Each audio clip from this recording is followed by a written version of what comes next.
Ah, yes, top of the morning to you, and a fine day indeed it is. All right, cut with all the Irish accents. Welcome back, everybody, to the Georgia Farm Monitor and to our very first edition of Meals from the Field for 2017. It's amazing. Been a while since we've seen our friend Marcia Crowley here, our economist specialist. Good to see you again, Good to Marcia. see you, Ray. And yes, as you can tell, we are all dressed up in green. We've got our St. Patrick's Day theme going on. Marcia was saying how she was trying to come up with something creative this month. And we've never done a St. Patrick's Day. We never have. So this is the first, so tell us what we have. From the looks of it, it looks like we have our normal St. Patrick's Day recipes. We do. But, Okay. you know, it's amazing we've never done St. Patrick's Day. No. There's 2 cities in the United States where St. Patrick's Day is a legal holiday. Let me guess, one is Savannah? Savannah. The other one is Boston. That's interesting. Okay, that is interesting. I've never been down to Savannah for, Oh my for the goodness. celebration down You there. need so, to. Yes. All right, so we're doing traditional corned beef and cabbage. Okay. And I personally think people are a little intimidated to cook a corned beef, but nothing could be easier. You buy the corned beef, obviously, and it's prepackaged. And you basically empty the corned beef. There are different ways to cook it, but I cook mine in a crock pot. In a crock pot along with the juice, which is the brine. And usually it's a tough cut of meat, so you've got to cook it for a while. Do you cook it over a Blarney stone? Yes. You empty in the seasoning pack that comes with it. Nice, okay.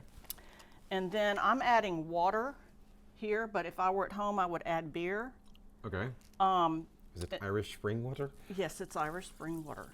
But USDA has just come out with a study that alcohol never completely cooks out of food. So if you are opposed to that or have a problem or whatever, Use water. Use water, Okay. yeah, or apple juice. So that's all there is to that.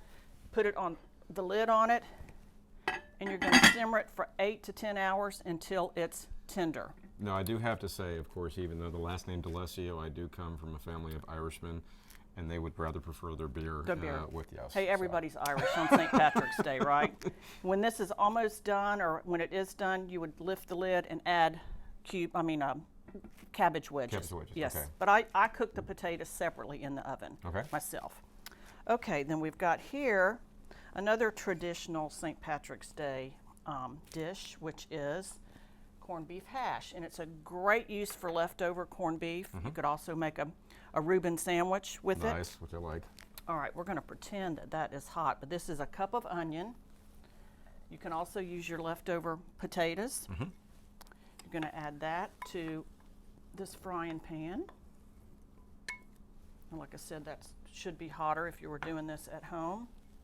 Cup of onion, 2 cups of diced potatoes, and 2 to 3 cups of cubed corned beef that's already cooked that you have left over from St. Patrick's Day. Okay. If you get up the next morning and need a hearty breakfast, this is your Something man to right soak here. up the adult beverages from the night before, Yeah, possibly? Possibly. So you're just going to saute this probably for 2 to 3 minutes, Okay. and then you're going to turn it to medium, but we're going to leave it on high, so and you are going to pat it down in the frying pan, and you're just going to let the bottom kind of become crusty. Okay. And you would serve this traditionally with poached eggs, All right. which a lot of people love, but this is a really good way to use leftovers. And like I said, the corned beef is a really tough cut of meat, so you need to cook it for a while, whether it's in a crock pot or you simmer it in a Dutch oven for several hours until it's tender. Right, and here we have the breakfast. This is the corned beef hash, as you were mentioning, with the little nice poached egg on top. And what kind of rolls are those that have Those are some Chef Holly made for us. Very nice. Yeah, Very nice. They especially look for scrumptious. the show.